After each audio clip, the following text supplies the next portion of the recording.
मेरा ये channel subscribe करें और मेरे हर अपडेट आपको मिले इसके लिए बेल आइकन जरूर दबाइएगा। आप सभी को मेरी ढेर सारी शुभकामनाएं। हेलो, मैं सौरभ लोधी। इस वीडियो को देखने सुनने वालों को प्रणाम, सत श्री अकाल, नमस्ते और जय श्री राम। ढोंग देश लोकसभा 2024 के चुनाव को जीतने का सपना देख रही है और वो भी उसके झांसापत अर्थात सदियापत के सहारे से। अब ढोंग देश का झांसापत पढ़ेंगे तो आपको अंदाजा आ जाएगा कि ये वास्तव में एक सदियापत है जिसका वास्तविक उद्देश्य भारत और हिंदुओं का उन्मूलन है। और ये बात आपको तभी समझ में आएगी जब हिंदू अपने अस्तित्व पर खतरा महसूस करेंगे। ढोंग देश का झांसापत कहता है कि यदि वह सत्ता पर आएगी तो भारत को आर्थिक तौर पर कर्ज के ढेर के नीचे दबा देगी, भारत के हिंदू बहुल मध्यम वर्ग को कर अर्थात टैक्स के जाल में फंसाकर खत्म कर देगी। कांग्रेस अपने असली मतदाताओं के लिए गौमांस लव जिहाद को संवैधानिक अधिकार बनाने की बात कर रही है। आपने यदि देखा होगा कि कर्नाटक में नेहा हिरेमठ की जिस तरह से हत्या की गई और उसके पिता को इसे लव जिहाद के तौर पर बोलने से रोका गया, उसके ऊपर ढोंग देश और इस्लामिक इकोसिस्टम का बहुत दबाव था।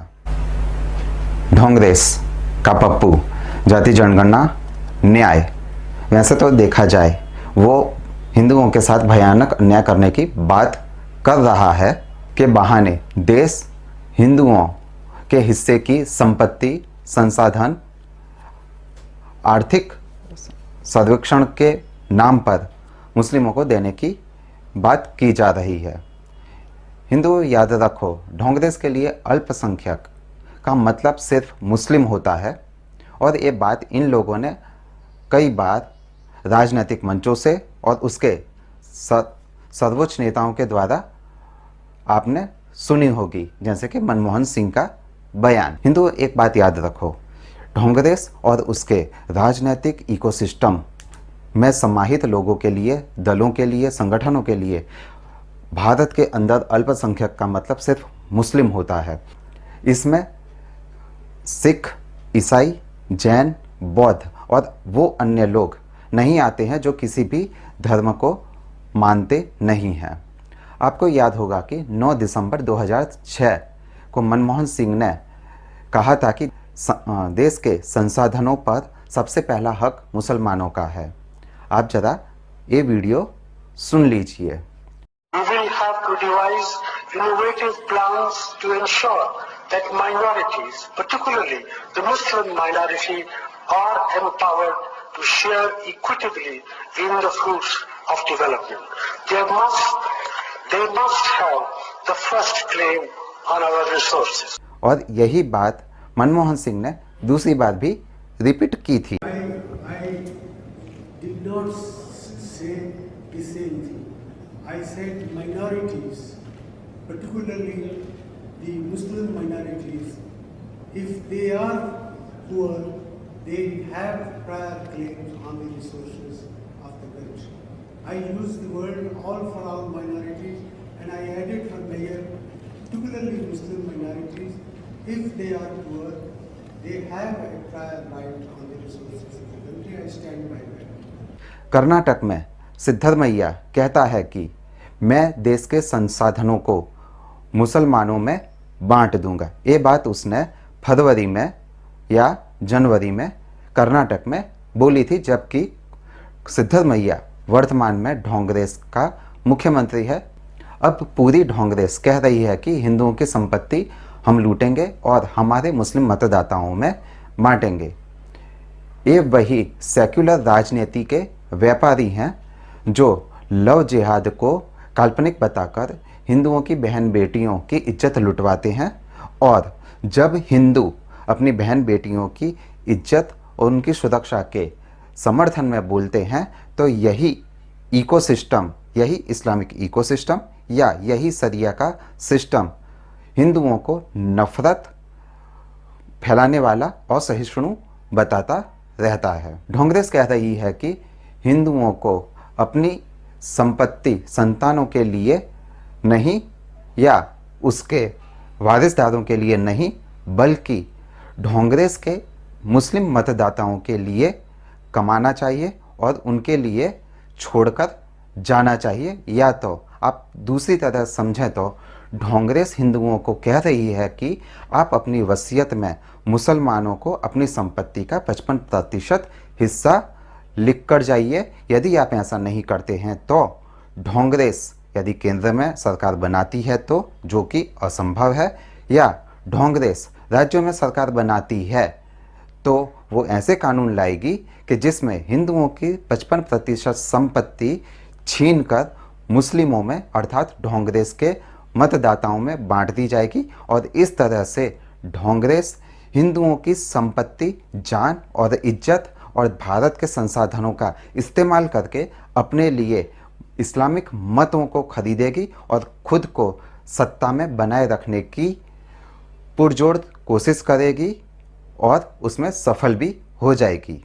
जो हिंदू अब तक हिंदू मुस्लिम भाईचारा, सेक्युलरिज्म, गंगा जमुनी तहजीब जैसे राजनीतिक छल कपट के बहकावे में आकर ढोंगरेस और उसके संग साथियों को सरकार में लाकर बिठा देते थे, वो हिंदुओं के लिए मौत का जाल बिछा रहे हैं।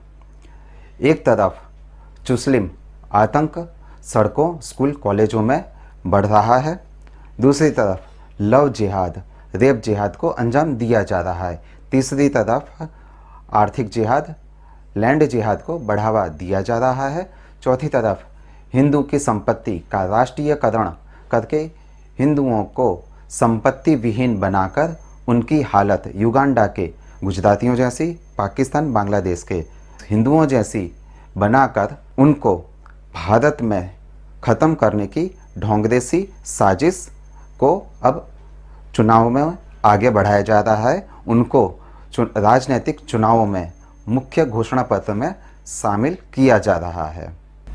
इसलिए मैं हिंदुओं को कहूँगा कि आप साम पित्रोड़ा के ये दो बयान सुनिए, समझिए और उसके क्या भयानक दुष्परिणाम होंगे खास करके हिंदुओं के लिए, उसके बारे में सोचिए। And a lot of the viewers, the middle class viewers, are voicing the concern that it looks like if the Congress comes to power, the burden of all these schemes will come on us, the middle class. We'll be the ones who'll have to pay more taxes. Not true. What would you say to the middle class who are actually getting worried about this? Middle class will have more opportunities. Middle class will get more jobs. Today there are no jobs. But taxes will not go up on them? Taxes may go up a little bit, but I don't think that's a major issue. Let's not worry about that. Don't be selfish. Okay? Have big heart. How can you see poor people around you and feel that somebody is going to take a 10 paisa out of you? That's not India. This is what you would That's say not to the Indians. people of India, the middle class. Absolutely. That if you and I have to tighten our belt a little bit, we Yes. should. There is nothing wrong with it. They are our cousins, they are our brothers, they are our sisters, they are our nephews. But sir, one thing which is the Prime Minister is pointing out is the promise made by the Congress leader Rahul Gandhi or in the manifesto that if the Congress party will be voted to power, the party would conduct a survey to run a check on who possesses the wealth in the country and undertake an exercise to redistribute the same among the people. It doesn't mean that you are going to take their wealth and give it to somebody. It means to create new policies so the concentration of wealth can be prevented. It's like Monopoly Act. Okay? It doesn't mean that I'll take your shirt away. All right? That's how do you read that? I don't understand. How can you do that? Okay? It's not physically possible to do that. But you can say the future policies would be such that this particular group cannot be into everything. There is a Monopoly Act in America also. You know, we have to make sure that few people become so rich that they begin to run government. We have to make sure that's the requirement in democracy everywhere in the world. Nothing wrong in being rich, nothing wrong in accumulating wealth, but to what point? Let me tell you, in America, there is an inheritance tax. So if, let's say, one has $100 million worth of wealth, and when he dies, he can only transfer probably 45% to his children. 55% is grabbed by government. Now that's an interesting law. It says, you in your generation made wealth, you are leaving now, you must leave your wealth for public. Not all of it, half of it. Which to me sounds fair. In India, you don't have that. If somebody is worth 10 billion and he dies, his children get 10 billion. Public get nothing. And law says, you get half of it, public gets half of it. So these are the kind of issues people will have to debate, discuss. I don't know what the conclusion would be at the end of the day. But when we talk about redistributing wealth, we are talking about new policies, new programs that are in the interest of the people and not in the interest of super rich only. ढोंगदेस ने ऐसा पहले भी कर दिया है और ऐसा किया है जब ढोंगदेस की यानी इंदिरा गांधी की संपत्ति सरकार में जाने की तैयारी में थी, सरकार लेने की तैयारी में थी, तब राजीव गांधी ने ऐसा एक कानून 1982 में रद्द कर दिया था। भाइयों और बहनों, इनहेरिटेंस टैक्स से जुड़े जो तथ्य अब निकलकर सामने आ रहे हैं, वो देश की आंखें खोलने वाले हैं। जरा ध्यान से सुना जाए, आप भी ध्यान से सुनिए और मेरे देश के दिग्गज पत्रकार भी जरा सुन ले, मीडिया वाले भी सुन ले और उनकी जो इकोसिस्टम है ना, जो हर दिन मोदी के बाल की खाल उतारने में लगी हुई है, वो भी जरा सुन ले कान खोल करके। देश के साथ कैसा कैसा पाप हुआ है। मैं आज देश के सामने पहली बार एक दिलचस्प तथ्य आपके सामने रखना चाहता हूं। जब देश की एक प्रधानमंत्री बहन इंदिरा जी नहीं रही, तो उनकी जो मिल्कत थी, उनकी जो प्रॉपर्टी थी, वो उनकी संतानों को मिलनी थी। लेकिन पहले ऐसा कानून था कि वो उनको मिलने से पहले एक हिस्सा सरकार ले लेती थी। कांग्रेस ने पहले ऐसा कानून बनाया था। तब चर्चा थी और व्यापक रूप से चर्चा थी कि जब इंदिरा जी नहीं रही और उनके बेटे राजीव गांधी जी को ये प्रॉपर्टी मिलने की थी, लिख करके गई थी, तो अब सरकार को पैसा चला न जाए, प्रॉपर्टी को बचाना था, तो इन्होंने क्या कर दिया, उस प्रॉपर्टी को बचाने के लिए अपनी माता इंदिरा गांधी से मिले हुए पैसों को बचाने के लिए उस समय के प्रधानमंत्री श्रीमान राजीव गांधी ने अपनी संपत्ति बचाने के लिए पहले जो इनहेरिटेंस कानून था उसको समाप्त किया और खुद के पैसे बचा लिए। खुद पर आई तो कानून हटा दिया और अब वहां मामला निपट गया, तो आज फिर सत्ता पाने के लालच में ये लोग वही कानून ज्यादा कड़ाई से वापस लाना चाहते हैं। बिना टैक्स के अपने परिवार की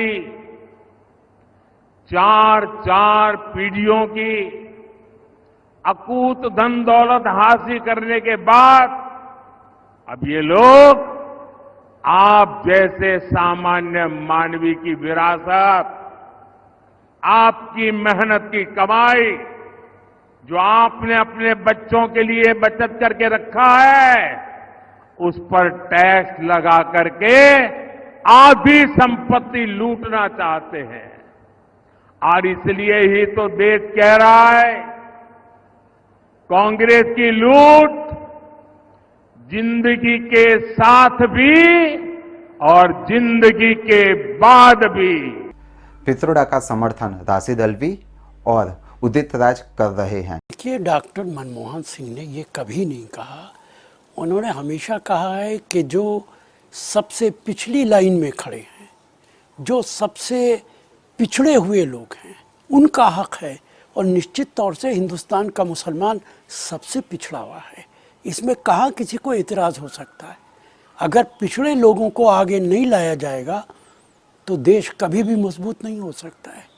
पिछड़े लोगों को आगे लाना पड़ेगा, समाज के अंदर बराबरी करनी पड़ेगी। ये भारतीय जनता पार्टी पैसे वाले लोगों की इज्जत करती है और गरीब लोगों की इज्जत नहीं करती है। जो वेल्थ है डेड मनी है, और हजारों करोड़, सैकड़ों करोड़, लाखों करोड़ पड़े हुए हैं, तो उस पर टैक्स थोड़ा सा लेकर के देश के विकास में, सड़क में, शिक्षा में, स्वास्थ्य में लग जाएगा और गरीबों को मुफ्त शिक्षा दे दिया जाएगा, तो क्या खराबी है? ये इंडिया में प्रैक्टिकली मुमकिन है ऐसा कर सकना? तो इंडिया में क्यों नहीं? इंडिया में ज्यादा होना चाहिए, इंडिया में ज्यादा होना चाहिए। यहाँ गरीबी ज्यादा है, 80 करोड़ लोग। इसलिए ऐसा माना जाना चाहिए कि कांग्रेस जो कह रही है, अर्थात सैम पित्रोडा जो कह रहा है वो सही है और कांग्रेस इसको लागू करेगी, और वो भी हिंदुओं के मत प्राप्त करके हिंदुओं के ऊपर राजनीतिक टेररिज्म का इस्तेमाल किया जाएगा। एक तरफ आप देखिए कि मुस्लिम हिंदुओं की संपत्ति में 55% हिस्सा प्राप्त करने के लिए खुलकर वोट कर रहा है। इसके लिए वो अपनी नमाजें छोड़ रहा है, मस्जिदों में जाना छोड़ रहा है, और दूसरी तरफ हिंदुओं को राजनीतिक महंगाई, राजनीतिक बेरोजगारी, राजनीतिक नफरत और अपनी छुट्टी, आराम, अत्यधिक गर्मी जैसे बहाने के नाम पर हिंदू भाजपा को, अर्थात खुद को सुरक्षित रखने के लिए भी मतदान करने के लिए नहीं निकल रहा है। यही फर्क है उनमें और हिंदुओं में। हिंदुओं को युद्ध लड़ना नहीं है, परंतु मुस्लिमों को युद्ध लड़ना भी है, जीतना भी है, और युद्ध के बंदियों के साथ में जिहाद करना है, ताकि उनको यहाँ पर हिंदुओं की अर्थात काफिरों की संपत्ति, औरतें मिल सकें और जहन्नुम में 72 प्रोस्टिट्यूट मिल सकें। इसलिए मुस्लिम आदमी हो, औरत हो, बूढ़ा हो या नया मतदाता हो या प्रथम मतदाता हो, वो खुलकर वोट डाल रहे हैं। और इसके लिए मस्जिदों में कुरान की कस्में खिलाई जाती हैं, पैसा बांटा जाता है, और दूसरी तरफ ये भय भी दिखाया जाता है कि यदि मौलाना, मौलवी, मुफ्ती, उलेमा, काजी, शहर काजी और उनके इकरामों को यदि आपने धता बताया तो आपका इस्लामिक दुनिया से बायकॉट किया जाएगा, और उसके बाद में आपको काफिर कह के वही हाल किया जाएगा जो काफिरों के साथ में इस्लाम करने की मंजूरी देता है, सलाह देता है। ये बताता है कि कांग्रेस ने चुनाव के अंदर हिंदुओं और भारत के खिलाफ एक साजिश रची है, और ये साजिश इस तरह है कि नंबर 1, हिंदुओं को जनसंख्या मत बढ़ाने दो। नंबर 2, हिंदू संस्कृति त्योहारों को निशाना बनाओ, ताकि हिंदू महिलाएं, लड़कियां देहखोरों का आसान शिकार बन जाएं। नंबर 3, हिंदुओं को न्याय संपत्ति से वंचित कर दो। चौथा, कांग्रेस हिंदुओं को अब राजनीतिक तौर पर जिहाद का शिकार बनाने के लिए तैयार खड़ी है, और वो भी हाथ में सरिया पत्र रूपी एक तलवार लेकर। जो हिंदू कल तक इस्लामिस्टों के और वामपंथियों के साथ में खड़े होकर राजनीतिक महंगाई, बेरोजगारी और बनावटी नफरत जो कि वास्तव में हिंदुओं की आत्मरक्षा और जागरूकता है, जिसे हिंदुओं की अवेयरनेस कहना चाहिए, उसके नाम पर बीजेपी आरएसएस मोदी को गालियां देते थे। उन हिंदुओं की संपत्ति कांग्रेस ने लूटकर इस्लामिस्टों, इस्लामिक घुसपैठियों में बांटने की योजना तैयार कर ली है और मूर्ख या सेक्युलर हिंदुओं को इसकी बिल्कुल भी भनक नहीं है, या वो अभी भी बिस्तर में सो रहा है और कथित सुनहरे भविष्य के सपने देख रहा है। जो सेक्युलर हिंदू ऐसा सोचते हैं कि मोदी झूठ बोल रहे हैं, भड़का रहे हैं, तो मैं ऐसा मानता हूं कि ऐसे हिंदुओं के खोपड़ी में दिमाग की जगह दिमाग की गंदगी भर चुकी है, क्योंकि राजनीतिक दिमाग न हो, उनके दिमाग को खा कर दिमाग की जगह अपनी विष्ठा भर दी है और वो उसी विष्ठा को लेकर दिन रात अपने राजनीतिक विमर्श को तैयार करते रहते हैं। यदि आपको पता होगा कि कांग्रेस पहले रेलवे का, बैंकों का राष्ट्रीयकरण कर चुकी है, कांग्रेस ने मुस्लिमों के लिए वक्फ बोर्ड, वर्शिप एक्ट और एक सबसे बड़ा भयानक कानून लाने की तैयारी कर रही थी, जो था एंटी कम्युनल बिल। कांग्रेस अपने सदिया पत्र में जो कह रही है उसे मोदी जी की भाषा में अर्थात असली संदर्भ में, असली अर्थ में सुनिए और समझिए। अब ये लोग उससे भी एक कदम आगे चले गए हैं। अब कांग्रेस का कहना है कि वो इनहेरिटेंस टैक्स लगाएगी, माता पिता से मिलने वाली विरासत पर भी टैक्स लगाएगी। आप जो अपनी मेहनत से संपत्ति जुटाते हैं वो आपके बच्चों को नहीं मिलेगी, बल्कि कांग्रेस सरकार का पंजा उसे भी आपसे छीन लेगा। यानी कांग्रेस का मंत्र है कांग्रेस की लूट। कांग्रेस का मंत्र है कांग्रेस की लूट, जिंदगी के साथ भी और जिंदगी के बाद भी। जब तक आप जीवित रहेंगे कांग्रेस आपको ज्यादा टैक्स से मारेगी, और जब आप जीवित नहीं रहेंगे तो आप पर इनहेरिटेंस टैक्स का बोझ लाद देगी। भाइयों बहनों, इन दिनों जो लोग कांग्रेस छोड़कर के बाहर निकले हैं वे एक बात बड़ी गंभीरता से बताते हैं।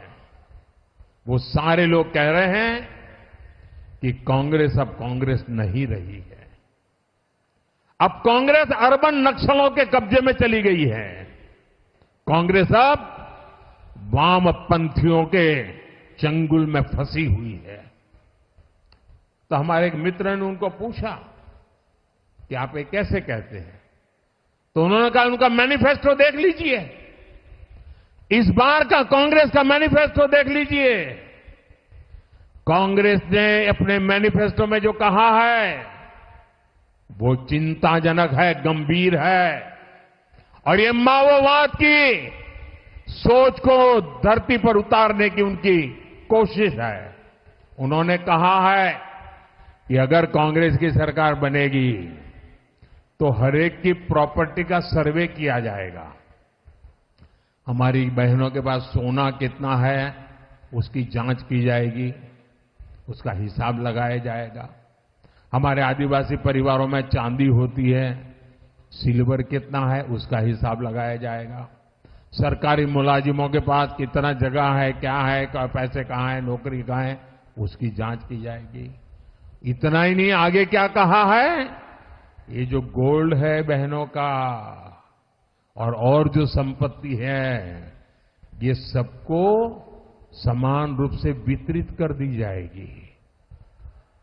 क्या ये आपको मंजूर है? क्या आपकी संपत्ति सरकार को हटने का अधिकार है? क्या आपकी संपत्ति को, आपने मेहनत करके कमाई हुई संपत्ति को सरकार को ऐंठने का अधिकार है? क्या क्या उस संपत्ति को मेरी माता और बहनों की जिंदगी में सोना वो सिर्फ शो करने के लिए नहीं होता है, उसके स्वाभिमान से जुड़ा हुआ है।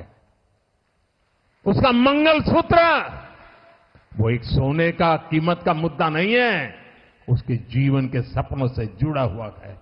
तुम उसे छीनने की बात कर रहे हो अपने मैनिफेस्टो में। गोल्ड ले लेंगे, सबको वितरित कर देंगे। और पहले जब उनकी सरकार थी उन्होंने कहा था कि देश की संपत्ति पर पहला अधिकार मुसलमानों का है। इसका मतलब ये संपत्ति इकट्ठी करके किसको बांटेंगे? जिनके ज्यादा बच्चे हैं उनको बांटेंगे। मेरा अवलोकन, कांग्रेस 2024 का चुनाव भारत की आर्थिक स्थिति बिगाड़ने के उद्देश्य से, हिंदुओं को खत्म करने के उद्देश्य से ही लड़ रही है और इसका पहला शिकार सेक्युलर हिंदू ही बनेगा। इसलिए खुद को बचाने के लिए कांग्रेस को वोट मत दीजिए, वरना कांग्रेस आपके घर की इज्जत, मंगलसूत्र, जान, संपत्ति लूटकर अब्दुल के हवाले कर देगी और तुम्हें जहन्नुम के हवाले। क्योंकि कांग्रेस हमेशा चाहती है कि भारत आर्थिक तौर पर कमज़ोर रहे, भारत आर्थिक विकास ना कर सके। यदि भारत कमज़ोर और आर्थिक तौर पर स्थिर नहीं रहेगा तो भारत के अंदर जिहाद का साम्राज्य बेहिसाब फलेगा, फूलेगा और बढ़ेगा। और इसका सर्वप्रथम शिकार वो हिंदू बनेगा जो सनातन भारत को सबसे ज़्यादा मानता है, क्योंकि ऐसे हिंदुओं का शिकार करने के लिए वो सबसे पहले इन हिंदुओं की बहन बेटियों को लव जिहाद का शिकार बनाने के लिए अब्दुल को खुलकर प्रोत्साहन देगी। और ऐसा भूतकाल में होता आया है, वर्तमान में चल रहा है और भविष्य में ही होता रहेगा। यदि आपको ऐसा लगता है कि हमारा अब्दुल ऐसा नहीं है तो आप ब्रिटेन में ग्रूमिंग गैंग देख लीजिए या पाकिस्तान में रेप जिहाद देख लीजिए जो सिंध में हिंदू लड़कियों के साथ में की जा रही है। आप नुपुर शर्मा का किस्सा उठा के देख लीजिए जिसमें बांग्लादेश में एक हिंदू लड़की का नाम नुपुर होने के कारण उसके साथ में इस्लामिस्टों ने रेप किया था। इसलिए मैं ऐसा मानता हूँ कि कांग्रेस मुस्लिमों के लिए, मुस्लिमों के द्वारा चलाई जाने वाली एक राजनीतिक जिहादी संस्था है। तो हिंदुओं को चाहिए कि ऐसी राजनीतिक जिहादी संस्था को अपना वोट देकर खुद को जिहाद का शिकार बनाने से बचा लीजिए और साथ में अपना घर, अपना देश भी इन जिहादियों के चुंगल से बचा लीजिए। धन्यवाद। जय श्री राम। मेरा ये चैनल सब्सक्राइब करें और मेरे हर अपडेट आपको मिले इसके लिए बेल आइकन जरूर दबाइएगा। आप सभी को मेरी ढेर सारी शुभकामनाएं।